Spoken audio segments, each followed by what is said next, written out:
अफगानिस्तान से 20 साल बाद अमेरिकी सैनिकों की वापसी 11 सितंबर तक पूरी होगी।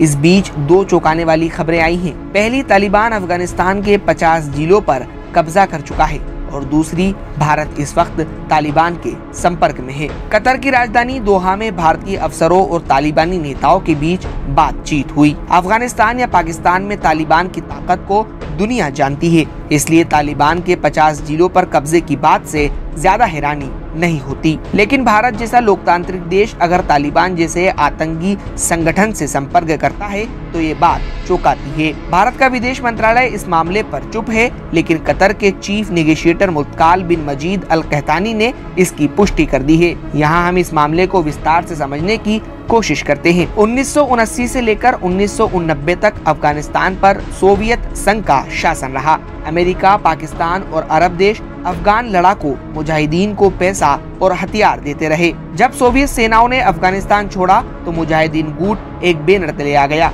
इसको नाम दिया गया तालिबान। हालांकि तालिबान कई गुटों में बंट चुका है।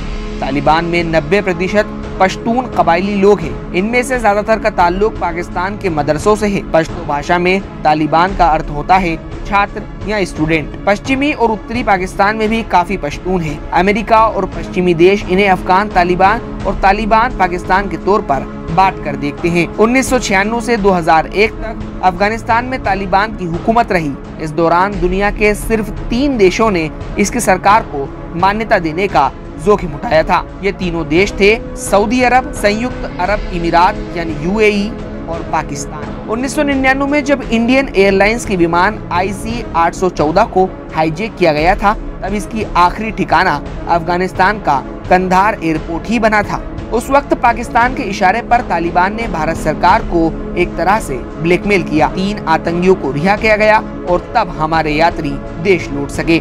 कतर के चीफ नेगोशिएटर अल कहतानी के मुताबिक तालिबान से बातचीत के लिए भारतीय अधिकारियों ने दोहा का दौरा किया है। हर किसी को लगता है कि तालिबान भविष्य में अफगानिस्तान में बड़ा रोल प्ले करने वाला है, इसलिए हर कोई उससे बातचीत करना चाहता है। भारत ने अफगानिस्तान की बेहद मदद की और वो वहां अमन और स्थिरता चाहता है। ये बात तो रही कि कतर के अफसर की। अब इसे हालिया सिर्फ एक घटना से जोड़कर देखें तो तस्वीर साफ हो जाती है। दरअसल हमारे विदेश मंत्री 2 हफ्तों में 2 बार दोहा पहुंचे और यहाँ कतर की टॉप लीडरशिप से मुलाकात की। दूसरी बार कतर में तालिबान की पॉलिटिकल लीडरशिप है और वे कई पक्षों से यही बातचीत कर रहे हैं। ऐसे में मान लेने में कोई गुरेज नहीं होना चाहिए कि भारत भी अफगानिस्तान की बदलती हकीकत को स्वीकार करके तालिबान को तवज्जो देने लगा है। भारत और तालिबान के रिश्ते पर डिफेंस और स्ट्रेटेजिक एक्सपर्ट सुशांत सरीन कहते हैं, इस तरह के संपर्क तो किसी न किसी स्तर पर पहले भी थे और ये होने भी चाहिए।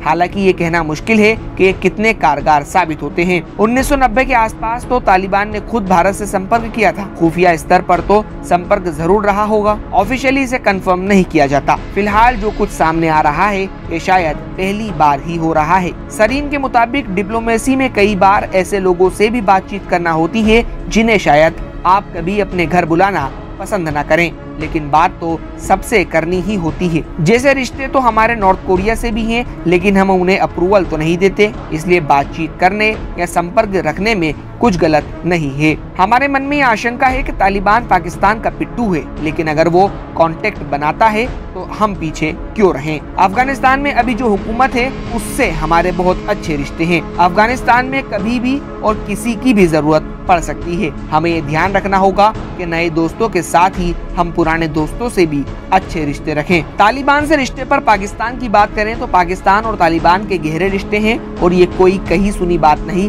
बल्कि ऑन रिकॉर्ड है। 1990 में सोवियत सेनाओं के अफगानिस्तान से निकलते वक्त जो समझौता हुआ था उसमें पाकिस्तान शामिल था। आज भी पाकिस्तान के प्रधानमंत्री और विदेश मंत्री तालिबानी नेताओं से खुलेआम मिलते हैं और फोटो सेशन करते हैं। हालांकि जब पाकिस्तान ने 2001 में अमेरिका को मिलिट्री और एयरबेस दिए तो तालिबान उसका दुश्मन बन गया। पेशावर के आर्मी स्कूल पर हमला तालिबान ने ही करवाया था। अमेरिका ने सैकड़ों बार पाकिस्तान पर आरोप लगाया कि वो तालिबान गुट हक्कानी नेटवर्क को पनाह दे रहा है। वहाँ की आर्मी और खुफिया एजेंसी ISI तालिबान लड़ाकों को ट्रेनिंग और हथियार मुहैया कराती है। पाकिस्तान को ये कभी रास नहीं आएगा कि तालिबान किसी भी सूरत में भारत से संपर्क करे, क्योंकि अगर ऐसा हुआ तो पाकिस्तान की अफगानिस्तान में भूमिका बहुत कमजोर हो जाएगी। यही वजह है कि भारत ने इस बार पाकिस्तान की बजाय कतर और दूसरे खाड़ी देशों के जरिए तालिबान को भरोसे में लेने की कोशिश की है।